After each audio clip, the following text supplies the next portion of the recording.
Assalamualaikum warahmatullahi wabarakatuh.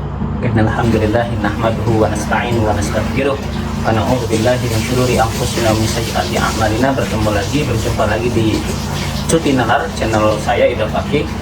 Di sini ada sebuah surat dari Habib Zain Syekh Al-Jufri ya, untuk RA, yaitu untuk Robitoh Alawiyah. Baik, isi suratnya saya akan bacakan. Pepatah bahasa Arab mengatakan musuh yang pandai lebih baik daripada teman yang bodoh.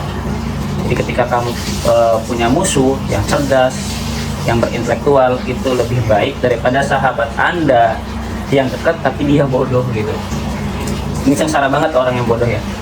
Kaum Baklawi saat ini dapat ujian dan cobaan. Sebenarnya sumbernya terbesarnya bukan dari eksternalnya, tapi justru dipicu dari internalnya sendiri, dari dalam, internalnya sendiri dari dalam.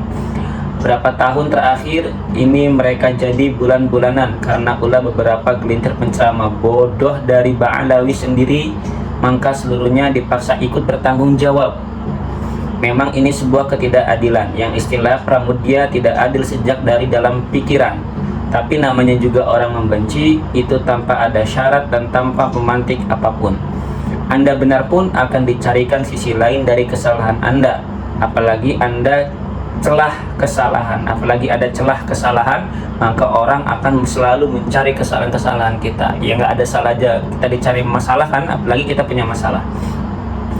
Dan kalaupun tidak dapat kesalahan Anda, maka akan dihadirkan oleh orang lain yang semisal Anda yang melakukan kesalahan, dan Anda akan disamakan atau setidaknya harus ikut bertanggung jawab juga.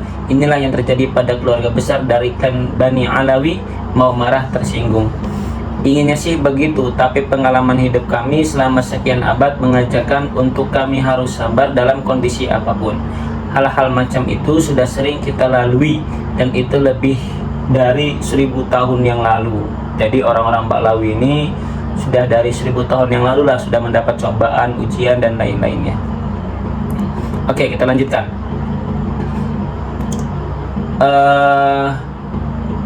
Inginnya sih begitu, tapi pengalaman hidup kami selama sekian abad-abad mengajarkan untuk kami harus sabar dalam kondisi apapun. Hal-hal macam itu sudah sering kita lalui, dan itu lebih dari 1000 tahun yang lalu. Kalau saat ini kan hanya kerikil saja yang perlu kewaspadaan untuk kedepannya. Setelah Bahar Smith yang bereaksi seakan-akan seorang ulama tapi berlaku bak gangster Cicila Itali, kata Habib Zain, dengan adegan cium kaki segala. Dilanjutkan beberapa hari lalu muncul seorang yang lebih mirip preman terminal dari kalangan Baklawi yang bernama Faizal Assegaf, mencoba menyalahkan Gus Baha, dan sebelumnya orang NU disalahkan. Jadi ada namanya Faizal Assegaf dari Baklawi sendiri, dia menyalahkan Gus Baha. Entah si Faizal ini pernah belajar agama secara mendalam atau tidak. Tidak, yang jelas Gus Baha jauh di atas guru si Faizal sekalipun. Dan itu pun kalaupun seandainya dia pernah belajar agama, dari namanya dengan last name Assegaf, saya husnujon, dia Baklawi, konon katanya dari Maluku, ucap Habib Zain. Ala akhlak yang diperagakan beberapa gelintir kaum Baklawi ini bisa menyeret kelompoknya ke dalam lembah permusuhan yang tak bertepi. Belum lagi dongeng-dongeng kurofat dan bohong tentang kehebatan kakek moyang Al-Baklawi yang konon katanya bisa bangkit dari kubur. Kemudian bangkit dari kubur untuk bersalaman, mampu bermi'raj ria, mampu konsultasi dengan Nabi Muhammad secara langsung, bukan dalam mimpi tapi ketemu secara yaqdhah, secara fisik, dan macam-macam. Mendengarnya saja saya mau lari saking malunya, ucap Habib Zain, teman-teman. Sebenarnya berita-berita yang khurafat ya, itu ada juga dari kalangan ulama-ulama Indonesia, kiai-kiai Indonesia ya, seperti yang bisa bahasa Suryani itu kan, beliau mengatakan bisa bahasa semut, kemudian menjadi gawang api neraka, kemudian banyak yang dipertontonkan oleh dari kalangan non Baklawi juga sama. Sebenarnya ini hanya oknum, teman-teman, baik itu dari kalangan Baklawi maupun dari luar Baklawi ya, kiai-kiai Nusantara. Kalau cerita-cerita khurafat ya itu sama saja sebenarnya tidak baik. Masyarakat nggak bakal maju jika ada seseorang yang seperti mereka selalu ditampilkan dan dikiaikan, ya kan? Ayo dong, gunakan nalar kita, jangan sampai kita cuti nalar, jangan sampai kita dicekoki dengan hal-hal yang selalu negatif gitu. Dua-duanya juga sama ya, jadi nggak dari kalangan Ba'lawi aja, dari non Ba'lawi juga banyak. Ini adalah catatan buruk yang lain yang memperkeruh suasana saat ini. Anda sedang bercerita terhadap manusia yang hidup di abad modern.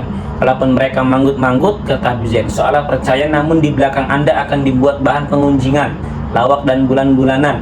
Katanya ini untuk menyaingi cerita-cerita kurafat yang ada di masyarakat. Sebenarnya ini bukan menyaingi, tapi meramaikan pasar kurafat dan takhayul yang sudah ada yang bertentangan dengan akidah kita. Bercerita dengan mencatut nama Nabi Muhammad itu ada pasalnya sendiri, tidak main-main. Dalam sebuah hadis Rasulullah SAW mengatakan, apabila barang siapa yang berbohong atas namaku, an kadzdzaba alayya, gitu kan, muta'ammidan falyatabawa maq'adahu finnar. Barang siapa yang berbohong atas namaku, gitu kan, falyatabawa maq'adahu finnar, maka siap-siaplah tempatnya di api neraka. Banyak juga ulama-ulama dari Ba'lawi yang melakukan hal itu, bohong atas nama Nabi. Atau dari kalangan Ba'lawi juga kan, Rasulullah SAW bersabda, katanya, inna maqali wa maqali kalamullah, gitu kan, bi Makkah wa Madinah. Tapi dia mencatut nama Nabi, padahal Nabi nggak pernah ngomong seperti itu. Ini pun sama, masuk kategori hadis mutawatir tadi, man kadzdzaba alayya muta'ammidan. Apabila para santri suka menceritakan kehebatan kiainya, mampu salat Jumat di 2 tempat sekaligus dalam waktu sama, kalian jangan ikut-ikut berbohong bullshit dengan mengatakan bahwa kakek kalian juga bisa, bahkan bisa lebih hebat lagi, mampu mi'raj dan lain-lain. Sudahlah, stop, kata beliau. Dakwah yang dakwah saja, sampaikan ilmu agama. Kalau tidak punya, ya masuk pasar aja, jual kain atau mebel, selesai. Jangan jual dongeng dan nasab untuk membodohi umat. Ketika seorang berada di atas panggung, maka audiens sangat mempengaruhi emosi si penceramah. Maka si penceramah sangat rawan tergelincir dalam kesalahan karena faktor ini. Yang terbaik adalah model Gus Baha dan Gus Kausar, kata Habib Zain. Kenapa sih mereka itu harus dijadikan standar, Gus Baha dan Gus Kausar? Karena mereka membawa kitab-kitab klasik, membawa kitab-kitab ahli sunnah yang sudah sama-sama disepakati lalu dibacakan. Lihat ya, kalau misalnya Gus Bah ngisi pengajian, beliau selalu membawa kitab. Ya kan, ini sebagai arahan ya, sebagai ketika kita belajar ceramah, ngaji, menggunakan kitab, ngomongnya kemana-mana selalu fokus ke kitab. Itu pun menjadi tolak ukur kita, tolak ukur atau filter, apakah si penceramah ini mampu membaca kitab gundul, kitab kuning atau tidak. Akan ketahuan, memang organisasi induknya Robihatul Alawiyah RA tidak akan cawe-cawe kalau masalah beginian. Tapi kalau dirasa membahayakan umat, alangkah lebih baik kalau RA perlu cawe-cawe juga. Namun kalau dilihat rekam jejak RA, kata Habib Zain, ketua RA sendiri sering tidak sependapat dengan PBNU dan pemerintah, bahkan dengan Bangsar. Masih ingat kan ketika Kiai Haji Akil Sirot memimpin, bagaimana ketua RA ngotot sekali ya, Habib Taufik ya. Pokoknya banyak berserbangan dengan PBNU waktu itu. Bahkan berseberangan dengan Banser. Saya kok pesimistik, kata beliau, mereka akan menegur, menever berbahaya dari membersnya ini. Saya tidak perlu lagi mengingatkan track record kelakuan ketua RA yang sekarang dipegang oleh Habib Taufik Assegaf terhadap Banser dan NU beberapa waktu lalu. Sebab saat ini dia masih belum menjabat sebagai ketua RA. Semoga saat ini lebih hati-hati dalam bersikap dan tidak asal ngejeblak lagi seperti dahulu. Sebab sekarang dia membawahi gerbong sebuah organisasi dan disorot publik. Di luar itu, semua para muhibbin hendaklah lebih arif dan lebih memilih Habib mana yang bisa jadi panutan kedua, dan Habib mana yang perlu ditiru tingkah lakunya. Bagaimanapun juga mereka itu manusia seperti Anda juga, dengan banyak godaan dunia dan dikejar kebutuhan sebagai dampak dari tuntunan hidupnya yang saat ini semua serba mahal, kata Habib Zain.